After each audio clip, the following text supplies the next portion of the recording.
राज्य कर्मचाऱ्यांच्या प्रमाणित वेतन देण्याच्या मागणीसाठी एसटी कामगार कृती समितीने आज बंदची हाक दिलेली आहे। आपण सध्या आहोत नांदेड मध्यवर्ती बसस्थानकात। आपण पाहू शकतो की या ठिकाणी सकाळपासूनच जे एसटीची चाके जे आहेत ते थांबलेली आहेत आणि प्रवाशांची या ठिकाणी मोठा खोळंबा झालेला आहे। सकाळपासून प्रवासी बसस्थानकात आलेले आहेत, परंतु एकही बस या बसस्थानकाच्या बाहेर जाताना दिसत नाही। तर दुसरीकडे आपण पाहू शकतो की एसटी कर्मचारी मोठ्या संख्येने या बसस्थानकात जमलेले आहेत आणि त्यांनी आपली जी मागणी आहे ते सरकारपर्यंत पोहोचण्यासाठी या ठिकाणी निदर्शने त्यांची सुरू आहेत।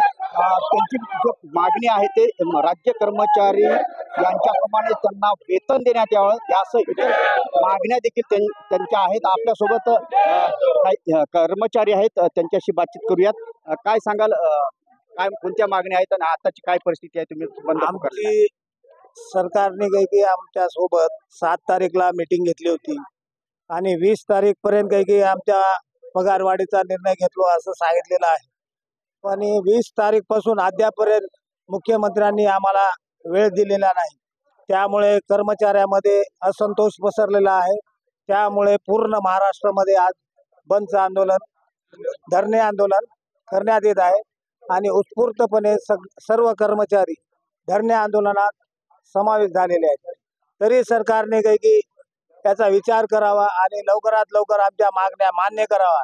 जोपर्यंत मागण्या मान्य होणार नाही तोपर्यंत एकही कर्मचारी कामावर जाणार नाही, याची काही की मी या तुमच्या माध्यमातून आपल्याला सांगू इच्छितो। या कर्मचाऱ्यांच्या मागण्या मान्य कर्मचारी कामावर जाण्यात अशी भूमिका घेतली। दुसरे काही कर्मचारी आपल्या सोबत आहेत। काय सांगाल, आज बंद पुकारण्यात आलेला आहे। नांदेड जिल्ह्यामध्ये एकूण किती कर्मचारी आहेत आणि एसटी ची संख्या किती आहे आणि मागण्या काय आहेत? नांदेड विभागामध्ये एकूण 3200 कर्मचारी काम करतात आणि त्या 3200 कर्मचाऱ्यापैकी जवळपास 99% कर्मचारी हे आज आमच्या धरणे आंदोलनात सहभागी झालेले आहेत। आणि आमचा शिंदे सरकारला तुमच्या मार्फत इतकीच विनंती आहे की आपण आम्हाला 20 तारीख दिला होता, 7 तारखेला आपण इतके पॉझिटिव्ह होतात, त्यामुळे आम्ही पहिलेच आंदोलन स्थगित केलं आणि आपल्याला 3 तारीख दिली होती। आजपर्यंत तुम्ही आम्हाला विसरून गेलात। तुम्ही इतक्या सवलती दिल्यात एसटी मध्ये, लाडकी बहीण योजना असेल, बाकी वृद्धांना 75 वर्षावरल्याला फ्री असेल, यांचं सगळ्यांना आम्ही लाखो प्रवाशांना सुरक्षित घरी नेतो, सुरक्षित सर्व आम्ही त्यांना त्यांच्या कुटुंबापर्यंत पोहोचवतो। पण आमचं कुटुंब आर्थिकदृष्ट्या सुरक्षित नाही। आमच्या लेकरांच्या फीस भरायच्या बाकी आहेत, आम्हाला जेवायला सुद्धा व्यवस्थित संध्याकाळी वेळेवर भेटत नाही। सगळ्या आमच्या अडीअडचणी आपण लक्षात घ्या। तुम्ही आम्हाला वेळ दिली होती, तुमच्यावर कोणतं प्रेशर आहे आम्हाला काय माहित नाही, पण आमची सगळं विनंती आहे सर्वांना तुम्ही वाटायला आम्हाला दुजाभाव करू नका। आणि आमची सुद्धा इच्छा नाही प्रवाशांची अशी गैरसोय व्हावी, पण ते तुमच्यामुळे होत आहे सर, तुम्ही लक्षात घ्या आणि आम्हाला न्याय द्या, एवढं बोलतो।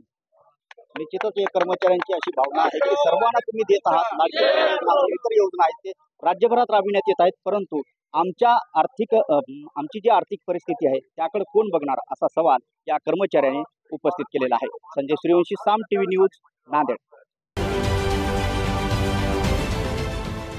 देश विदेशातील प्रत्येक घडामोडींचे लाईव्ह अपडेट मिळवण्यासाठी आता साम टीव्हीच्या सर्व सोशल मीडिया प्लॅटफॉर्मला लाईक, फॉलो आणि सबस्क्राईब करा। तसंच सर्व नोटिफिकेशनसाठी बेल आयकॉन प्रेस करायला विसरू नका।